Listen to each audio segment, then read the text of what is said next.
بعد دوستوں، بزرگوں اور بھائیوں، انسان اپنی زندگی میں جیسے جیسے شب و روز طے کرتا ہے، بہت سارے مواقع زندگی میں اسے دیکھنے نصیب ہوتے ہیں۔ ہمارے ہاں کچھ تقریبات کی جاتی ہیں، خوشی کے موقع پر بھی اور غم کے موقع پر بھی۔ خوشی کی تقریبات بھی پہلے بڑی مختصر، جامع، پروقار اور وزادار ہوتی تھی۔ نکاح کا مطلب ہے دو گواہوں کی موجودگی میں ایجاب و قبول کرنا۔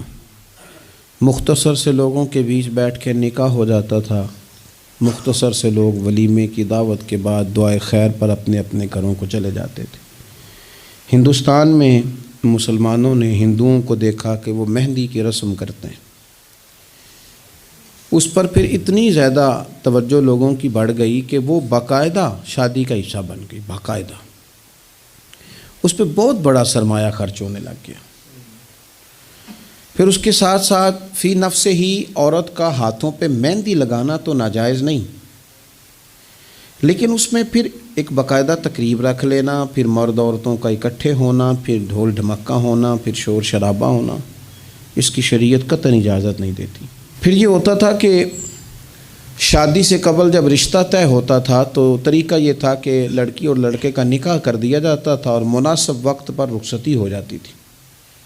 نبی پاک صلی اللہ تعالیٰ علیہ وسلم نے حضرت سیدہ عائشہ صدیقہ رضی اللہ تعالیٰ عنہ کے ساتھ نکاح کیا اور 3 سال کے بعد رخصتی ہوئی۔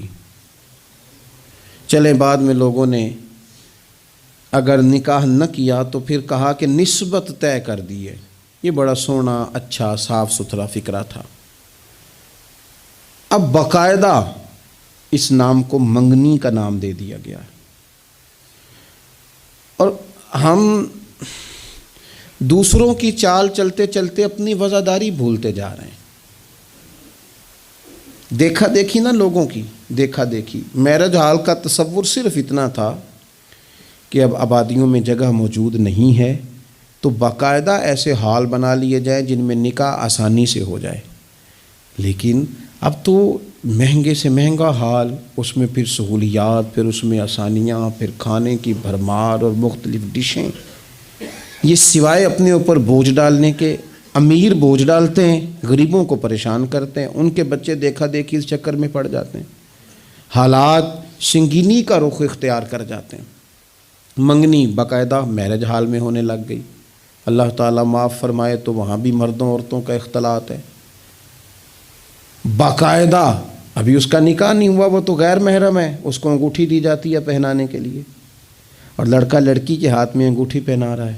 ناراض نہ ہونا، حاجی صاحب بھی کھڑے ہوتے ہیں، نمازی صاحب بھی کھڑے ہوتے ہیں، وہ صاحب بھی کھڑے ہوتے ہیں جو مذہبی تقریبات میں آگے آگے دکھائی دیتے ہیں، لیکن یہاں دین ہی نہیں یاد آ رہا۔ کوئی شخص کلام کرنے کو تیار ہی نہیں ہے کہ میاں یہ تو حرام ہے، حرام ہے، اشد حرام ہے۔ جب تک ان کا نکاح نہیں ہو جاتا یہ ایک دوسرے کے لیے محرم نہیں ہے، لیکن کوئی روکنے والا نہیں۔ تقریبات بڑھتی گئیں، بوجھ بڑھتا گیا، بہت بڑا سرمایہ۔ ویسے بھی مسلمان نے کوئی، اس کی تو زندگی بڑی بامقصد ہے، اس نے کوئی یہاں الجھ کے تو نہیں نہ رہ جانا۔ پھر اور باتیں بڑی، سالگرہ ایک پورا وتیرہ اختیار کر گئی ہے، گھروں کے اندر سرائیت کر گئی ہے سالگرہ، ایک پوری تقریب بن گئی ہے، ایک پورا خرچہ لے گئی ہے وہ۔ کیا مسلمان اتنے اپنے آپ کو فضول سمجھنے لگے ہیں معاذ اللہ کہ وہ فارغ ہیں جس کام میں جو مرضی ایک ماحول بناؤ، اور پھر چلتے طرح طرح کی تقریبات اور طرح طرح کے، یہ فلانا جشن بہاراں آ گیا ہے تو یہ اپریل فول آ گیا ہے تو یہ بیماری نیو ایئر نائٹ کی آ گئی۔ میں نے رات بھی کہا تھا، جس قوم کی بچیاں کشمیر میں روز روتی ہوں وہ جشن منائے گی سڑکوں پہ نکل کے، جن لوگوں کے بھائی برما میں کاٹ دیے جاتے ہوں وہ جشن منائیں گے۔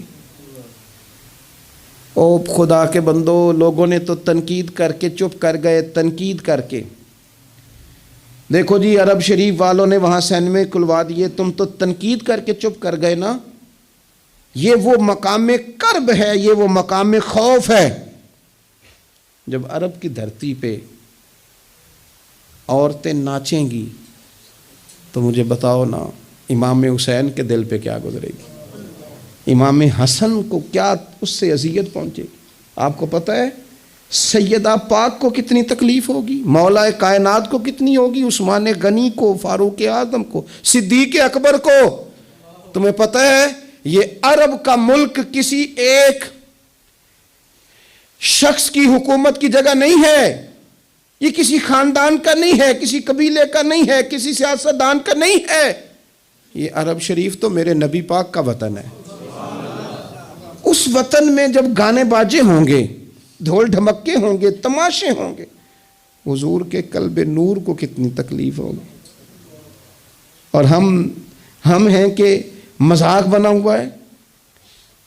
کہاں ہیں وہ لوگ جو روز کہتے تھے موویاں بنا بنا کے غریب لوگوں کو پکڑ کے کہتے تھے یہ فلانی غلط حرکت کر رہا ہے، یہ فلانی، تمہارا فتویٰ غریب کے حق میں اور ہے اور امیر کے حق میں اور ہے۔ اب بھی تو 2 ویڈیو بنا دو نا کہ یہاں یہ ظلم ہو رہا ہے۔ اور جب سال گزریں تو قومیں اپنا حساب کرتی ہیں، اور میرا اور آپ کا سال وہ گزر رہا ہے جہاں قرضہ زیادہ لے لیا گیا ہے، جہاں قومیں گروی رکھی جا رہی ہیں، جہاں ہمارا ہر پیدا ہونے والا بچہ مقروض پیدا ہوتا ہے، لیکن مزاج بن گیا نا بس مناؤ، جو ملتا ہے اسے مناؤ۔ یہ کس نے شوق پیدا کیا ہمارے بچوں کے اندر روز شادیوں پہ جانے کا، تیار ہو کے جانے کا؟ کس نے شوق پیدا کیا؟ بڑوں نے۔ نہ مانے بزرگ، بڑوں نے شوق پیدا کیا۔ ہم نے ابلاغ اس طرح کا کیا، او کدی کدی موقع آنا ہوتا ہے ہن اوتھے بھی نہ جائیے، ورنہ ہمارے بچوں میں شوق کبھی نہ آتا۔ ہم نے ابلاغ کیا ہے، ہم نے توجہ دلائی ہے۔ بچے چھٹیاں کر رہے ہیں، یہ ہم پریشان ہیں ان دنوں میں، پیپر بچوں کے قریب ہیں مدرسے کے، اور چوتھے دن کو بچہ درخواست لے کے آ جاتا ہے فلانے کی شادی ہے، فلانے کی شادی ہے۔ میرے ابا جی کہا کرتے تھے، تھوڑے سے ہم بڑے ہوئے تو ابا جی شادی پہ جانا ہے تو کہتے تھے جوان منڈیاں دا کی کام میں ویاواں تے جانے دا، ہم جائیں گے نا تمہاری اماں جائے گھر رہو آرام سے۔ ہمارے پرانے بزرگ اس طرح کی تربیت کرتے تھے، کہتے تھے تمہارا مطلب کیا، اس شادی پہ تم نے کیا کرنا؟ اور یہاں سارا کام ہی بچے اور بچیوں کو دے دیا گیا، بچے اور بچیوں کو، اور تیار کر کے نہیں جاتا۔ کسی خاص جگہ پہ کوئی مجبوری ہو جائے، قربت اتنی زیادہ ہو کہ رہا نہ جائے، تو کبھی نکاح پڑھانے کے لیے جاؤں نا تو بس میرے کانوں سے آواز ٹکراتی نہیں، لیکن میں سمجھ جاتا ہوں کہ کیا باتیں گونج رہی ہیں۔ اور پردہ ہی کر لو تھوڑا سا، وہ کہتے ہیں پردہ، یہ بچی کے نکاح کی مووی نہ بنی تو فلم ہی نہیں مکمل ہوگی۔ اس خوشی کے موقع پر بھی آپ یہ کہہ رہے ہیں کہ لو جی پردہ کرو اور دوپٹہ لو، تو اتنے پیسے دیے وہ بیوٹی پارلر والے کو، وہ کدھر جائیں گے؟ کون ہیں یہ لوگ سارے؟ میں اور آپ نہیں ہیں، ہم ہی تو ہیں یہ سارے۔ یہ کس پر تنقید کر کے ہم چپ کر گئے ہیں؟ ہم سارے خود ہیں، اور ہم سب مل ملا کے اس سوسائٹی کا حصہ بنتے جا رہے ہیں۔ اب تو بھائی وہ مہنگے میرج ہال کے اندر جب میرج ہال لیا جاتا ہے تو ایک سمت عورتیں، ایک سمت مرد، اور بیچ میں پردے کا بندوبست بھی نہیں کرایا جاتا، چونکہ یہ تو دکھیا نوس لوگ ہیں جو پردہ کراتے ہیں۔ وہ کہتے ہیں وہ لو اتنی تیاری کی، کپڑے دکھانے کس کو ہیں؟ تم پردہ کرا رہے ہو۔ خدا سے ڈریں، مسلمان ان ابس کاموں کے لیے نہیں ہے۔ تو اونچے مقاصد کے لیے آیا، تو دیکھنا تیری تو بڑی عظمت ہے۔ کنتم خیر امۃ اخرجت للناس تأمرون بالمعروف وتنہون عن المنکر۔